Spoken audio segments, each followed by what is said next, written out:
Hello amis poissons, j'espère que vous allez bien. C'est à votre tour pour votre tirage sentimental du mois de mai 2024. Je rappelle que ça reste du général, c'est pas individuel. Donc ne prenez que ce qui résonne en vous. Alors pour vous, ce que je ressens, amis poissons, c'est qu'on vous demande d'être un petit peu patient, de profiter vraiment des instants présents, de savourer en fait chaque chose et de ne pas forcément rentrer dans le conflit. De laisser passer certaines choses aussi parce que parfois c'est un peu compliqué. Il peut y avoir des disputes. Qu'est-ce que je vois? Peut-être que vous n'aviez pas forcément les mêmes projets. Après là avec la rencontre, l'oracle des rencontres, il y a trahison, divorcé. Alors est-ce que suite à une trahison vous vous séparez? Ça peut être une tromperie ou peu importe, hein, des mensonges, c'est vraiment...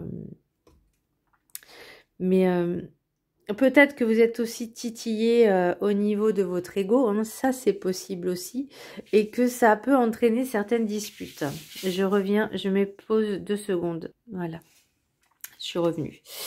Peut-être que vous aviez trop... je ne vais pas dire d'espérance, mais de projets, vous projetiez trop en avant, ou inversement, et vous arriviez peut-être pas au niveau du couple à vous positionner correctement l'un et l'autre. Alors, l'oracle du petit Ho'oponopono, le petit message, si je change mes pensées erronées, je change ma vie. L'élimination de nos programmes délétères engendre une vie plus heureuse et harmonieuse, et non plus chargée d'obstacles et de désagréments. En fait, l'idée, c'est vraiment de changer toutes ces mémoires et croyances un peu limitantes, obsolètes, erronées, qui n'ont plus lieu d'être. Alors, peut-être est-ce que vous étiez en couple et que vous êtes mis avec une personne et pour l'instant, ça reste encore fragile parce que vous êtes encore sur les énergies de la relation d'avant. Ça, c'est possible. Ça peut être aussi une relation d'avant, mais il y a un moment déjà, mais vous êtes ancré trop encore sur ces énergies vraiment négatives et vous laissez pas la chance à cette nouvelle personne de rentrer dans votre vie ou en tout cas d'en faire partie. Peut-être que vous faites passer un peu trop en priorité parce que là je vois ambition et projet. Donc est-ce que vous avez des projets pour vous, des projets pour le couple? Mais s'il y a des projets pour le couple, il faut aussi que l'autre ait son mot à dire, l'autre a son propre libre arbitre aussi, et ça, faut l'accepter. Pour l'énergie principale, vous avez les amoureux, enfin, l'amoureux, mais bon, dans celui-là, c'est les amoureux, c'est au pluriel. C'est vraiment, les relations sont tout plein, enfin, les relations en général, ce sont des expériences qu'il faut vraiment expérimenter. Il y a peut-être une nouvelle relation qui s'installe, peut-être aussi une ancienne qui se termine. Tout est, j'ai envie de dire, tout est cyclique, mais pour éviter que les schémas se répètent, il y a aussi des choses à travailler. Et là, je pense avec le petit message de Ho'oponopono, je change mes pensées erronées pour changer ma vie. Donc, si vous voulez une nouvelle relation qui soit un peu plus heureuse, un peu plus épanouie, un peu plus basée sur l'équilibre, la stabilité, il faut vraiment changer certaines pensées. Ça ne veut pas dire que d'être dans cette dépendance affective ou de dire bah, je vais changer certaines choses pour que l'autre puisse changer. Non, c'est vraiment, il faut, comment je pourrais vous expliquer? Quand on décide de changer sa vie, vraiment de mettre un terme sur tout ce qui est relation, je ne vais pas dire karmique, mais relation, enfin vraiment des schémas qui se répètent, c'est qu'il y a quelque chose à travailler, quelque chose à changer, quelque chose à modifier. Et à partir du moment où on change ce petit truc, Et bien là, il y a de nouvelles perspectives qui rentrent en compte, de nouvelles personnes qui rentrent en compte aussi, et on a un nouvel état d'esprit. Mais là, pour l'instant, j'ai l'impression que vous hésitiez, vous êtes dans l'hésitation, vous savez pas si vous rentrez dans cette relation ou pas, parce que vous êtes trop dans le passé, en fait, dans ces énergies passées, dans ces énergies un peu négatives, je veux pas dire toxiques, mais oui, si, quelque part, ça reste du toxique. Sachez aussi que quand une relation, alors, ok, je dis pas que la trahison, c'est quelque chose de bien, mais cela fait partie des blessures à travailler. Donc, on peut en avoir une, on peut en avoir plusieurs sous différentes formes, hein, par différentes personnes également. Et que vous dites, j'ai divorcé, je veux plus recommencer, je veux plus que ça recommence. Sauf que il y a des choses qui recommencent. Ça veut pas dire que vous allez vous remarier avec une autre personne. Ça veut juste dire que le schéma, il se répète. Et en fait, là, maintenant, on est centré sur soi. Vous avez de nouveaux objectifs, en fait, pour vous, déjà. Alors, l'oracle des météores, j'ai l'enfant intérieur. Et moi, je pense qu'il y a vraiment des blessures de ce côté-là à travailler, au niveau égotique aussi, au niveau de l'ego, au niveau du mental. Mais là, c'est au plus profond de soi, c'est ce qui nous a atteint, c'est ce qui nous a titillé, c'est ce qui nous a blessé. Alors, titillé, ça veut dire que la blessure est encore présente, mais ça passe. Mais il y a encore des choses à travailler au niveau de l'enfant intérieur, de vraiment se réconforter et de le rassurer en disant, ok, ça, ce sont des choses qui arrivent. Ça aurait pu m'arriver, vous auriez pu, par exemple, vous, trahir quelqu'un. En fait, l'exemple que je vois là, c'est, ok, vous ressentez cette trahison. Mais imaginons que c'était l'inverse, que ce soit vous qui aurez fait cette trahison à une autre personne. Comment vous l'auriez ressenti? Est-ce que vous l'auriez ressenti de la même façon? Voyez? L'oracle des 7 énergies, j'ai le cadeau de l'oracle. Donc, il y a vraiment une mise en conscience. Une mise en conscience de tout ce qui vous arrive, de tout ce qui se répète. De voir les choses, de ressentir, de vraiment... J'ai l'impression que c'est comme une compréhension et une mise en conscience ou une mise en conscience sur les faits qui sont là, qui sont en train de se faire, et par rapport aussi à ce qui s'est passé et au potentiel que ça peut avoir. C'est de comprendre les choses. Moi, c'est ce qu'on me dit. Une mise en conscience, c'est-à-dire que vous êtes sur le fait accompli et on vous demande d'ouvrir votre conscience sur ce qui se passe. Est-ce que c'est, je veux dire, la monnaie de sa pièce? Est-ce que peut-être, vous avez trahi quelqu'un, hein, c'est possible, et que cette personne avec qui vous êtes vous trahisse? Mais alors, je pense que ça va être le titre de la vidéo, mise en conscience, parce que c'est vraiment ce que j'ai perçu comme message, c'est que l'univers vous permet de capter votre conscience et de ce qui se passe. Alors, je sais pas si vous me suivez, mais en tout cas, c'est ce que... Vous allez comprendre certaines choses. L'oracle de la carte enchantée, j'ai le champ orageux à l'envers.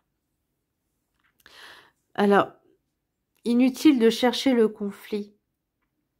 Inutile de chercher la petite bête ou de toujours avoir raison, de toujours vouloir avoir raison. Même quand il faut savoir aussi reconnaître ses torts. Parfois, il faut savoir aussi, je ne veux pas dire s'écraser, mais se mettre en recul et prendre de la distance pour pas envenimer les choses. Là, on vous dit de rester, je ne vais pas dire calme, mais voilà, de prendre du recul sur ce qui se passe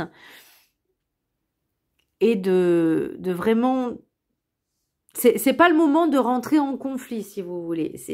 Voilà. On essaye de rester calme, on prend du recul et on réfléchit. Peut-être pour ça qu'on me dit, si je change mes pensées erronées, je change ma vie. L'oracle de la gratitude, j'ai la beauté de la nature. Ouais. La nature, elle est belle, hein, quand on l'apprécie. Je vous laisse la prendre en capture d'écran. C'est peut-être ça aussi, de prendre du recul, de s'ancrer Je vais lire le petit chapitre qui est associé, si je trouve le petit livret. Ah, il est là. Ok, donc c'est la carte numéro 33. Je vous laisse la prendre en capture d'écran aussi. Ok. Alors, l'affirmation « J'aime et apprécie les bienfaits sur ma santé que la nature me procure ». Prendre soin de soi aussi au niveau avec les plantes, avec tout ce qui est, on va dire, naturel, que ce soit à l'intérieur, mais aussi à l'extérieur. Vous aspirez peut-être... Alors, vous aspirez peut-être à être plus proche de la nature. Peut-être avez-vous des souvenirs de moments heureux passés dans la nature. Peut-être vous sentez-vous appelé à aller respirer l'air frais de la montagne ou à profiter du farniente sur une plage de sable blanc. Ah, ça me plaît bien, farniente sur une plage de sable blanc, ça me plaît bien. La nature est un bienfait qui apaise et réconforte l'âme. Par ailleurs, lorsque vous passez du temps dans la nature, vous vous offrez une pause loin de l'énergie morne, des lumières artificielles et de l'air vicié de nos intérieurs. L'air frais du dehors est rempli d'ions négatifs qui font contrepoids aux ions positifs produits par les ordinateurs, les téléphones portables et autres appareils électroniques. Les ions négatifs sont produits par la lumière du soleil, les vagues qui s'écrasent sur le sable et les orages. Les ions négatifs sont des antidépresseurs naturels qui peuvent nous aider à nous sentir plus calmes et en meilleure forme. Aller régulièrement dans la nature présente de nombreux bienfaits. Se rendre dans un parc national ou dans sa région naturelle préférée toutes les semaines n'est pas toujours faisable. En revanche, passer un peu de temps chaque jour dans la nature, dans votre jardin ou en vous promenant dans un parc à proximité de chez vous, ou en vous asseyant sous un arbre, peut vous aider à retrouver votre véritable nature, ouh là là, je suis fatiguée. À vous vider l'esprit et à régénérer votre énergie. Je crois que j'en ai besoin moi aussi. Par ailleurs, la lumière directe du soleil vous fournit également de la vitamine D, qui est excellente pour les os et réduit le risque d'obésité. La lumière du soleil, en particulier celle du matin, aide à maintenir un bon niveau de cortisol et à équilibrer les rythmes naturels de votre organisme. Vous exposer à 30 minutes de soleil le matin a une influence positive sur votre corps. Votre horloge biologique interne influence pardon, excusez-moi. Je suis vraiment fatiguée, j'ai pas mes lunettes en plus. Votre horloge biologique interne dépend de la lumière du soleil qui vous donne la notion du temps et améliore vos cycles de sommeil. Faites preuve d'un peu d'amour envers vous-même en vous plongeant dans l'incroyable beauté de la nature et observez à quel point vous vous sentez mieux. Effectivement, je pense que j'en ai besoin également, même si je ne suis pas poisson.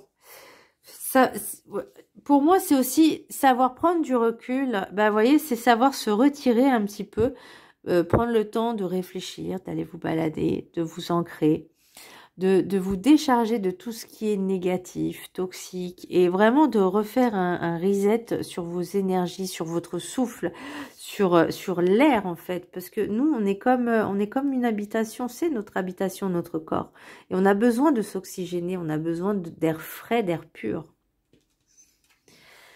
Pour l'oracle guide du mieux vivre, acceptez-vous dans votre pire version. Il y en a, ils ont du mal à s'accepter parce qu'ils ont du mal à avouer aussi qu'ils sont pas forcément top quoi. Ils n'ont pas compris, mais bon. Elle fait partie intégrante de votre personnalité. Votre personnalité est votre identité. Si vous ne vous acceptez pas dans cette parcelle plus sombre de vous-même, vous reniez votre identité. Si vous reniez votre identité, vous n'existez pas réellement dans votre entièreté humaine et spirituelle qui fait votre force à vous seulement. Moi, ça me rappelle certaines personnes qui, en externe, montrent un masque, que tout va bien, tout le monde est heureux, c'est top, machin. Et puis à l'extérieur, enfin, par derrière, on va dire, c'est une toute autre personne.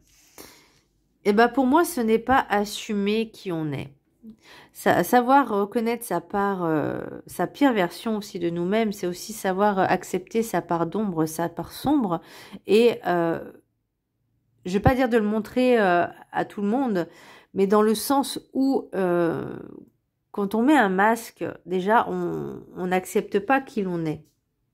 C'est vraiment la sensation que j'ai et l'expérience par rapport à ce que j'ai pu aussi expérimenter moi et à ce que je peux voir aussi en prenant du recul chez les autres.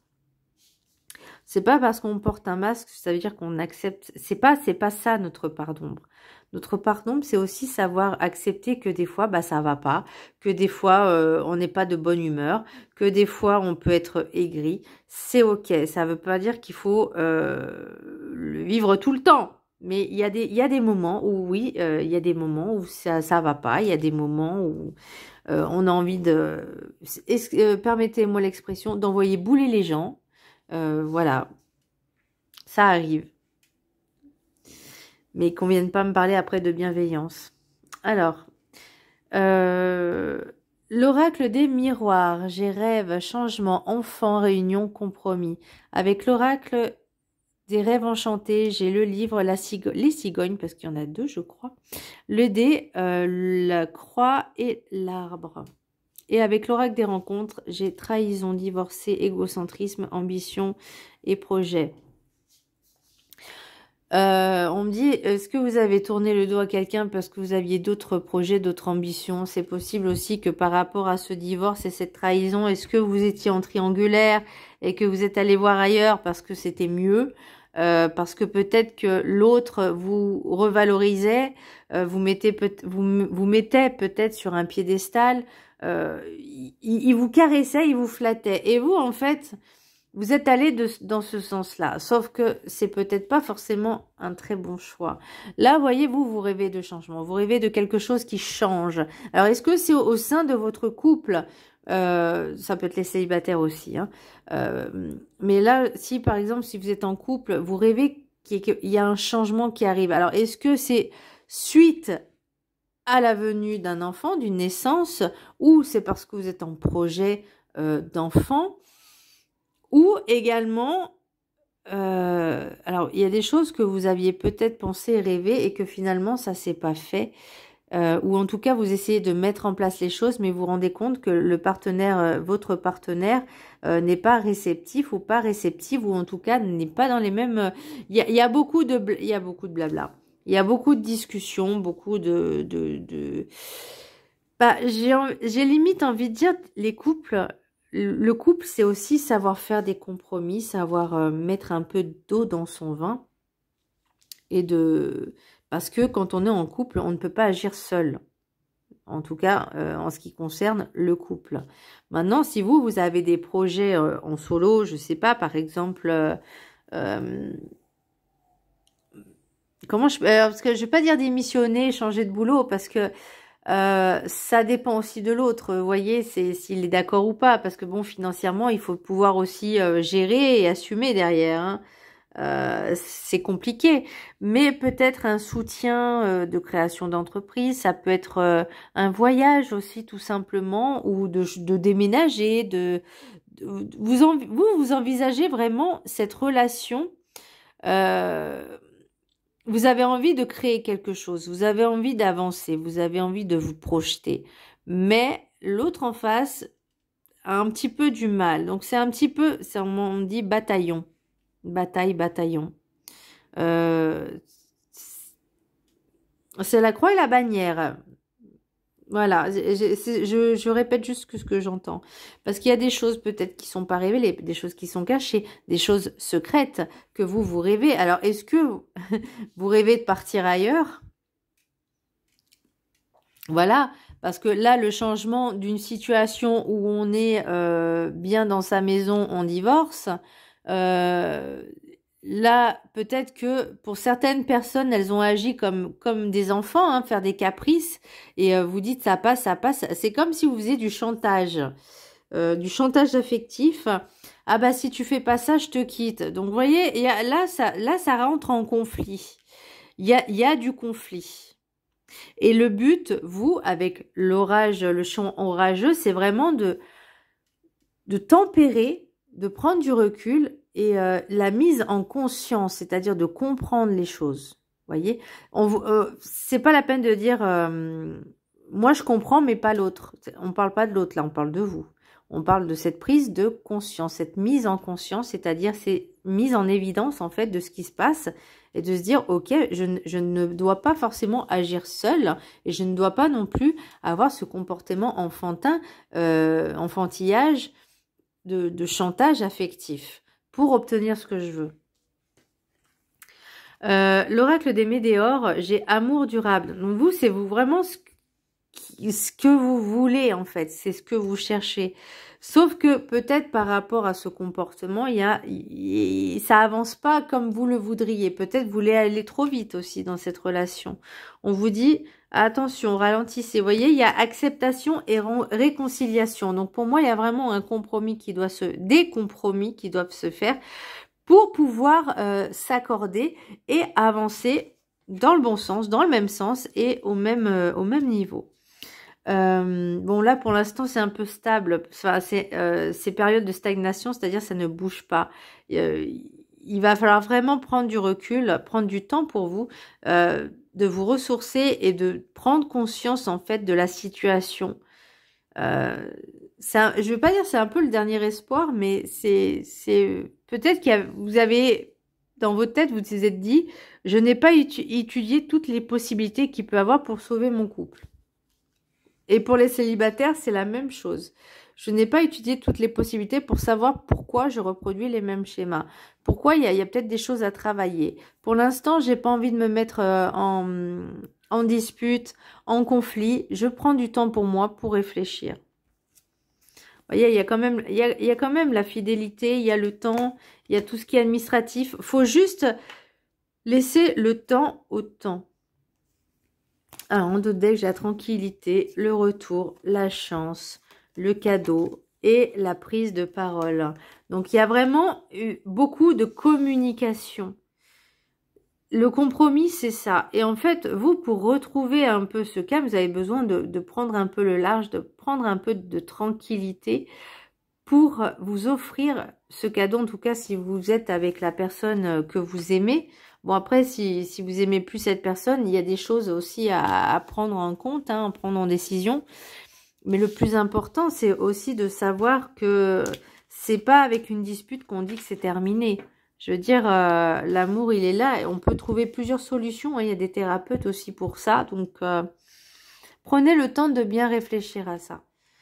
Alors, pour l'oracle des messages des anges de l'amour, 3 cartes. 1, 2 et 3. Je vous laisse en choisir une. Vous pouvez mettre sur pause.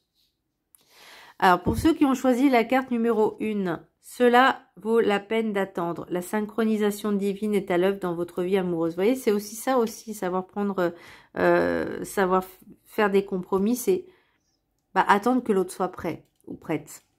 Pour la carte numéro 2, traitez les problèmes familiaux. Votre vie amoureuse tirera bénéfice du pardon que vous accorderez à vos parents. Alors peut-être que pour certaines personnes, elles ont des conflits avec les parents, les grands-parents. Et que, en fait, pour moi, ça serait plus des schémas répétitifs de familial, de famille en famille, de mère de parents en enfants. C'est vraiment cette sensation que j'ai. Et de dire, mais j'ai pas envie de reproduire les mêmes schémas, j'ai pas envie de faire comme eux. Moi, j'ai envie de faire comme ça. Maintenant, après aussi, quand vous êtes en couple, c'est à deux qu'on pose les problèmes sur la table et on discute. Apprenez à vous connaître mutuellement. En vous révélant l'un à l'autre vos plus grands secrets, vous renforcez vos liens. Donc, l'idée, c'est aussi de savoir communiquer. Si, par exemple, ça fait 2 semaines que vous êtes avec la personne, prenez le temps d'apprendre à connaître les personnes avant de vous engager vraiment sérieusement et pour du long terme. Parce que tout le monde ne veut pas forcément du long terme. Il y en a qui veulent du court terme, il y en a qui veulent de l'éphémère. Bon, bref, c'est chacun. Mais par contre, il faut que ce soit dans l'honnêteté, l'authenticité. C'est-à-dire qu'il faut dire les choses. Voilà, mes poissons, j'espère que ce tirage vous aura plu. Je vous embrasse très fort et je vous dis à très bientôt. Bisous.